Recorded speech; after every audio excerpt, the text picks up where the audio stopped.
ವಾಣಿಜ್ಯ ಬೆಳೆಗಳಿಗೆ ಹೆಸರಾದ ಸುಳ್ಯದಲ್ಲಿ ಈಗ ಕೃಷಿಕರು ಸಂಕಷ್ಟಕ್ಕೆ ಸಿಲುಕಿದ್ದಾರೆ. ಅದಕ್ಕೆ ಕಾರಣ ತಾವು ಬೆಳೆದ ಅಡಕೆ ಕೃಷಿಗೆ ತಗುಲುವ ವಿವಿಧ ರೋಗಗಳು, ಜೊತೆಗೆ ಬೆಲೆ ಕುಸಿತ, ಕಾರ್ಮಿಕರ ಕೊರತೆ, ನಿರ್ವಹಣೆ ವೆಚ್ಚದ ಹೊರೆ, ಮಾರುಕಟ್ಟೆಯ ಭೀತಿ ಹಾಗೂ ಕಾಡು ಪ್ರಾಣಿಗಳ ಉಪಟಳ. ಇದಕ್ಕೆಲ್ಲ ಚಿಂತಿಸುವವರಿಗೆ ಇಲ್ಲಿದೆ ಪರಿಹಾರ. ಅದೇನು ಅಂತೀರಾ? ಈ ಸ್ಟೋರಿ ನೋಡಿ. ಅಡಕೆ, ತೆಂಗು, ರಬ್ಬರ್ಗೆ ಪರ್ಯಾಯವಾಗಿ ತಾಳೆ ಬೆಳೆ ಕೈ ಹಿಡಿಯುವ ಸಾಧ್ಯತೆ ಹೆಚ್ಚು. ಪರ್ಯಾಯ ಬೆಳೆಯಾಗಿ ತಾಳೆ ಬೆಳೆ ಬೆಳೆಯೋದು ಸೂಕ್ತ ಎಂಬ ಅಭಿಪ್ರಾಯಗಳು ಈ ಭಾಗದ ಕೃಷಿಕರಿಂದ ಕೇಳಿ ಬರ್ತಾ ಇದೆ.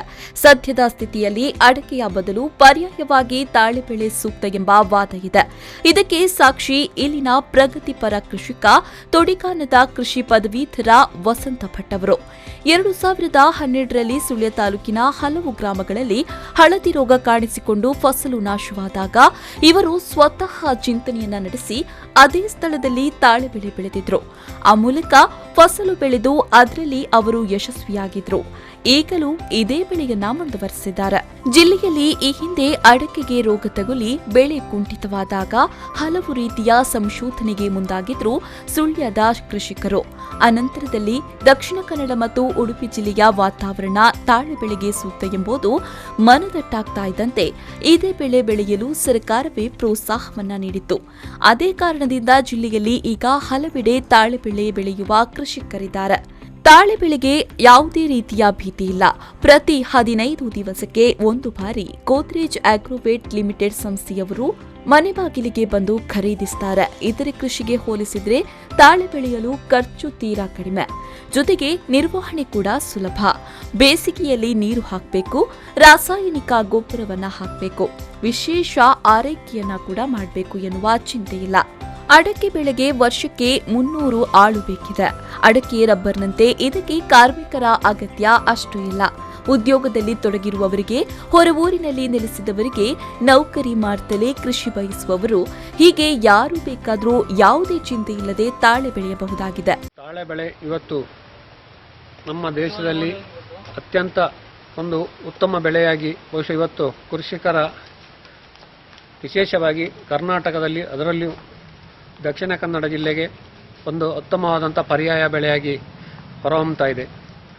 ಬಹುಶಃ ಈ ಭಾಗದ ಸುಳ್ಯ ತಾಲೂಕಿನಲ್ಲಿ ಈಗಾಗಲೇ ಅಡಿಕೆಗೆ ಹಳದಿ ರೋಗ ತಗಲಿದ್ದು ಇದಕ್ಕೆ ಪರ್ಯಾಯ ಬೆಳೆಯಾಗಿ ತಾಳೆ ಬೆಳೆ ಇಲ್ಲಿ ಬೆಳೆಯಲಾಗುತ್ತೆ. ಇದರ ಜೊತೆಯಲ್ಲಿ ಬಹುಶಃ ಇವತ್ತು ಕೃಷಿಕರಲ್ಲಿ ಎಲ್ಲ ಬೆಳೆಗಳನ್ನು ಬೆಳೆಸ್ತೇವೆ. ಮುಖ್ಯವಾಗಿ ಮಾರಾಟ ವ್ಯವಸ್ಥೆಯನ್ನು ಅತ್ಯಂತ ಯಶಸ್ವಿಯಾಗಿ ಮಾಡುವ ದೃಷ್ಟಿಯಿಂದ ನಾವು ಕೃಷಿಕರು ಈ ಬಗ್ಗೆ ತಾಳೆ ಕೃಷಿ ಮಾಡಿ ಯಶಸ್ವಿಯಾದ ತೊಡಿಕಾನ ವಸಂತ ಭಟ್ ಅವರು ಪ್ರತಿಕ್ರಿಯೆ ನೀಡಿ, ತಾಳೆ ಕೃಷಿ ಕೃಷಿಕನ ಕೈ ಹಿಡಿಯಬಹುದು. ಪರ್ಯಾಯವಾಗಿ ಕರಾವಳಿ ಜಿಲ್ಲೆಯ ಭಾಗದಲ್ಲಿ ಇದೇ ಬೆಳೆಯನ್ನ ಬೆಳೆಯಬಹುದು. ಹೆಚ್ಚಿನ ಮಾಸದಲ್ಲಿ ಉತ್ತಮ ಆದಾಯ ಮೂಲವಿರುವ ಈ ಕೃಷಿಯ ಕುರಿತು ಎಲ್ಲರೂ ಮಾಹಿತಿಯನ್ನು ಪಡೆದು ಅಳವಡಿಸಿಕೊಂಡಲ್ಲಿ ಇದೊಂದು ಕೃಷಿಕನಿಗೆ ಅತ್ಯುತ್ತಮ ಪರಿಹಾರ. ಸಂಪಾಜೆ ಹೋಬಳಿಯಲ್ಲಿ ಪ್ರಾರಂಭವಾಗಿ ಕಳೆದ 30 ವರ್ಷದಿಂದ ನಮ್ಮ ಪ್ರಧಾನ ಬೆಳೆಯಾದ ಅಡಿಕೆಗೆ ಹಳದಿ ರೋಗ ಬಂತು. ಈಗ ವರ್ಷದಿಂದ ವರ್ಷಕ್ಕೆ ಬಹಳ ವೇಗವಾಗಿ ವಿತರಣೆ ಆಗ್ತದೆ. ಇಲ್ಲಿಯ ರೈತರು ಕಂಗಾಲಾಗಿದ್ದಾರೆ. ನಮ್ಮ ತೋಟದಲ್ಲಿ ಕೂಡ 20 ವರ್ಷದಿಂದ ಪ್ರಾರಂಭ ಆಗಿತ್ತು. ಹಂತವಾಗಿ ಜಾಸ್ತಿಯಾಗಿ ಈ ನನ್ನ ತೋಟದಲ್ಲಿ ಸುಮಾರು 200 ಕ್ವಿಂಟಾಲು ಅಡಿಕೆ ಆಗ್ತಿದ್ದದ್ದು ಕಳೆದ ವರ್ಷ ಬರೀ ಒಂದು 20 ಕ್ವಿಂಟಾಲ್ಗೆ ಎತ್ತಿದೆ. ಕೆಲವರು ಸಂಪೂರ್ಣ ನಾಶ ಆಗಿದೆ. ಮತ್ತು ನಮ್ಮ ಊರಿಗೆ ಬೇರೆ ಇಲ್ಲೆಲ್ಲ ರಬ್ಬರು ಬೇರೆಲ್ಲ ಬೆಳೆಗಳಿದ್ದರೂ ಕೂಡ ಅದಕ್ಕೆ ಆರ್ಥಿಕ ಬೆಲೆ ವ್ಯತ್ಯಾಸ ನಡೀತದೆ. ಹಾಗೆ ನಮ್ಮೂರಿಗೆ ಆಗುವಂಥ ಬೇರೆ ಬೆಳೆ ಯಾವುದಿದೆ, ದೇಶಕ್ಕೆ ಅಗತ್ಯ ಬೆಳೆ ಅಂತ ತುಂಬ ಯೋಚನೆ ಮಾಡಿ ನಮ್ಮೂರಿಗೆ ಈ ಪಾಮ್ ಅಂದರೆ ಆಯಿಲ್ ಪಾಮ್ ಅಂದರೆ ತಾಳೆ ಎಣ್ಣೆ ಮಾಡಿ ಬೆಳೆ ಸೂಕ್ತ ಆಗುವಂಥ ತೋಟಗಾರಿಕೆ ಇಲಾಖೆಯನ್ನು ಸಂಪರ್ಕಿಸಿ ಇದನ್ನು ಇಲ್ಲಿ ನಮ್ಮ ದಕ್ಷಿಣ ಕನ್ನಡಕ್ಕೆ ಮತ್ತು ಉಡುಪಿ ಜಿಲ್ಲೆಗೆ ಮೊದಲು ಅನುಮತಿ ಇರಲಿಲ್ಲ. ಕೃಷಿಕ ಚಂದ್ರ ಕೋಲ್ಚಾರ್ ಪ್ರತಿಕ್ರಿಯೆ ನೀಡಿ, ತಾಳೆ ಬೆಳೆಗೆ ಸರ್ಕಾರದ ಪ್ರೋತ್ಸಾಹವಿದೆ. ಸರ್ಕಾರ, ಸಂಸ್ಥೆ ಹಾಗೂ ರೈತ ಈ 3 ಭಾಗದ ಪ್ರತಿನಿಧಿ ಇರುವ ಸಮಿತಿ ಶೀಘ್ರ ರಚನೆಯಾಗಲಿದೆ. ಕೃಷಿಕರು ಈ ಬೆಳೆ ಕಡೆ ಆಕರ್ಷಿತರಾಗ್ತಾ ಇದ್ದಾರೆ. ಈ ಬಾರಿ ಫಸಲು ಕೂಡ ಹೆಚ್ಚಾಗುವ ಸಾಧ್ಯತೆ ಇದೆ. ಫಸಲು ಹೆಚ್ಚಾದಲ್ಲಿ ಖರೀದಿ ಕೇಂದ್ರ ಸ್ಥಳೀಯ ಮಟ್ಟದಲ್ಲಿ ತೆರೆಯಲಾಗುವುದು. ತಾಳೆ ಕೊನೆಗೆ ಕೆಜಿ1ಕ್ಕೆ ₹9.50 ದರ ಇದೆ. ಶೀಘ್ರ ಇದು ಹೆಚ್ಚಳ ಕೂಡ ಆಗಲಿಕ್ಕಿದೆ. ಸರ್ಕಾರ ಪ್ರೋತ್ಸಾಹ ಬೆಲೆಯನ್ನ ಕೂಡ ನೀಡ್ತಾ ಇದೆ.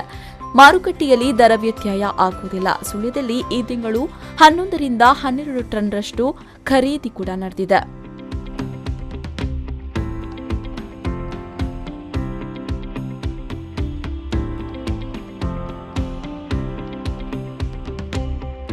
ಒಟ್ಟಿನಲ್ಲಿ ತಾಳೆ ಕೃಷಿಯ ಮೂಲಕ ಸುಳ್ಯದ ಜನತೆ ಲಾಭಾಂಶವನ್ನ ಗಳಿಸ್ತಾ ಇದ್ದಾರೆ. Padmanabha, V4 News 24/7 Sullia.